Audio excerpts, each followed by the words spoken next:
இன்னைக்கு எங்க திரும்பினாலும் ஆடி தள்ளுபடி. அந்த ஆடி தள்ளுபடியை அறிமுகப்படுத்தினதே போத்தீஸ் தான்.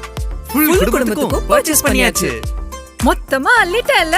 போத்தீஸ்ல இந்த ஆடிக்கு ஒரு கையில தள்ளுபடி விலையில ஆடைகள், இன்னொரு கையில இலவசமா காய்கறிகளும் பழங்கள். போத்தீஸின் ஆடி சேல் தள்ளுபடியுடன் காய்கறிகளும் பழங்களும் இலவசம் மற்றும் டிஸ்கவுண்ட் வவுச்சர்ஸ். எடுத்துக்கொள்கிறேன். கட்சிக்கு ஒரு வீதம் மாண்பு உறுப்பினர்கள் இப்பொருள் குறித்து சுருக்கமாக கூறி அரசின் கவனத்தை ஈர்க்கலாம். மாண்புமிகு கட்சி தலைவர் அவர்கள்.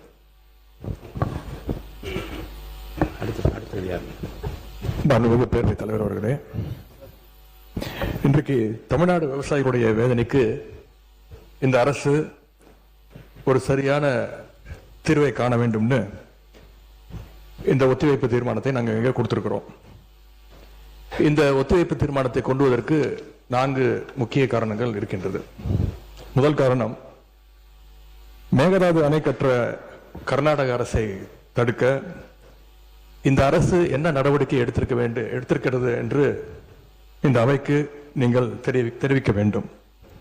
இரண்டாவது காரணம், முழு பயிர்க்கடன் தள்ளுபடின்னு நீங்க தேர்தலின் போது வாக்குறுதி கொடுத்துவிட்டு இன்றைக்கு ஆட்சிக்கு வந்துவிட்டு அரைகுறை தள்ளுபடி மட்டும் செய்வது ஏன்?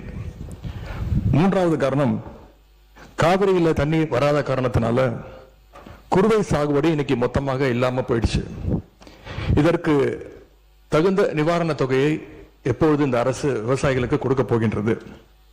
நான்காவது காரணம், டெல்டா மாவட்டங்களை வறட்சி பாதிக்கப்பட்ட மாவட்டங்களாக அறிவிச்சு அங்க இருக்கக்கூடிய விவசாயிகளுக்கு உரிய நிவாரணத்தை இந்த அரசு கொடுக்க வேண்டும். முதல்ல மேகதாது பிரச்சனையில இருந்து என்னுடைய உரையை நான் துவங்குகின்றேன்.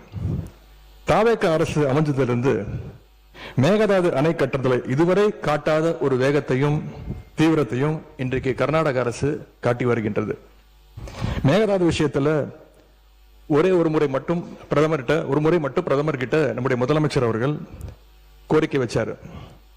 அடுத்து மேகதாது பிரச்சனையில இருந்து இந்த பேரவையில ஜூன் 19ஆம் தேதி அன்னைக்கு இந்த அரசு ஒரு தீர்மானத்தையும் கொண்டு வந்தது. ஆனா அந்த தீர்மானம் மட்டும் நிறைவேற்றினா போதாது, அனைத்து கட்சி தலைவர்களோடு சேர்ந்து டெல்லிக்கு செல்ல வேண்டும் என்று எங்களுடைய கழக தலைவர்கள் சொன்ன ஆலோசனையும் நான் இந்த அவையிலே பதிய வைத்திருக்கின்றேன். அப்பொழுதுதான் நாம் அனைவரும் இந்த விஷயத்தில் ஒற்றுமையாக இருக்கிறோம் என்பதையும் நாம் அவர்களுக்கு சொல்ல முடியும். இந்த இடைப்பட்ட காலத்தில் நாங்கள் சொன்னதையும் இந்த அரசு செய்யவில்லை. அனைத்து கட்சி கூட்டத்தை கூட்டணும்னு தொடர்ந்து வலியுறுத்தி கேட்டுக்கொண்டு வருகின்றோம். திராவிட முன்னேற்ற கழகம் மட்டுமல்ல, தமிழ்நாட்டில் இருக்கக்கூடிய அனைத்து கட்சியும் இந்த அனைத்து கட்சி கூட்டத்தை கூட்ட வேண்டும் என்று தொடர்ந்து வலியுறுத்தி வருகின்றார்கள். ஏன் கேட்டுக்கிறோம்னா, கர்நாடக முதலமைச்சரும் அந்த அரசும் மேகதாது விஷயத்தில் மிகவும் தீவிரமாக செயல்பட்டு வருகின்றார்கள். ஜூன் 11ஆம் தேதி ஒன்றிய நிதியமைச்சர் திருமதி நிர்மலா சீதாராமனை கர்நாடக முதலமைச்சர் அவர்கள் நேரில் பார்த்து மேகதாது அணை கட்டுவதற்கு நிதியுதவி வேண்டும் என்று கோரிக்கை வச்சிருக்கிறார். ஜூன் 12ஆம் தேதி ஒன்றிய ஜல்சக்தி துறை அமைச்சர் திரு CR பட்டீல் அவர்களை நேரில் பார்த்து மேகதாது திட்டத்திற்கு நீங்கள் ஒப்புதல் அளிக்க வேண்டும் என்று கோரிக்கை வச்சிருக்கிறார்.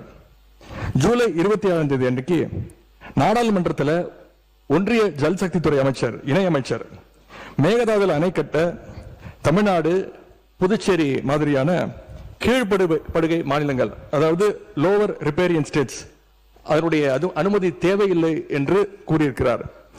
அதே நாள் ஜூலை 27ஆம் தேதி டெல்லியில கர்நாடகத்தை சேர்ந்த அனைத்து கட்சி எம்பிக்கள் கூட்டத்தை கர்நாடக முதலமைச்சர் அவர்கள் நடத்தியிருக்கிறார்.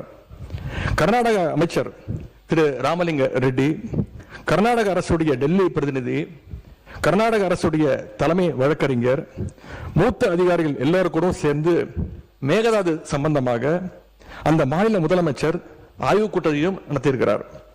எல்லாத்துக்கும் மேல ஆகஸ்ட் 2ஆம் தேதி பெங்களூர்ல அனைத்து கட்சி கூட்டத்தை கூட்டுறோம்னு கர்நாடக முதலமைச்சர் அனைத்து கட்சிக்கும் அழைப்பும் விடுத்திருக்கிறார்.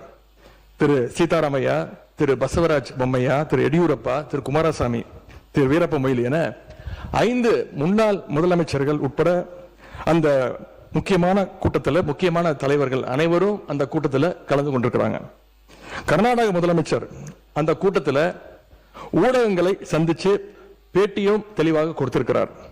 இப்படி அவங்க ஸ்டெப் பை ஸ்டெப்பாக ஒரு மாசத்துல பல நடவடிக்கைகளை தொடர்ந்து எடுத்துக்கிட்டு வராங்க.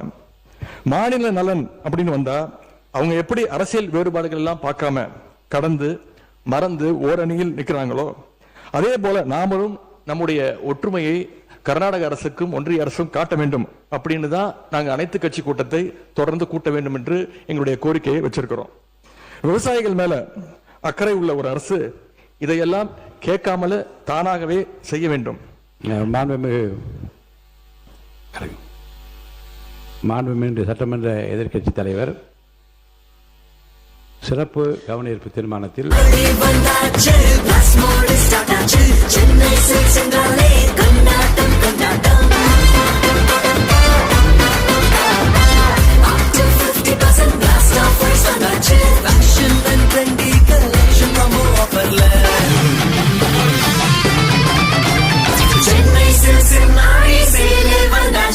நம்ம சென்னை சில்க்ஸின் ஆடி பிளாஸ்ட் அப் டு 50% தள்ளுபடி. சேவிங்ஸும் பிளாஸ்ட், கலெக்ஷனும் பிளாஸ்ட். தி சென்னை சில்க்ஸ்.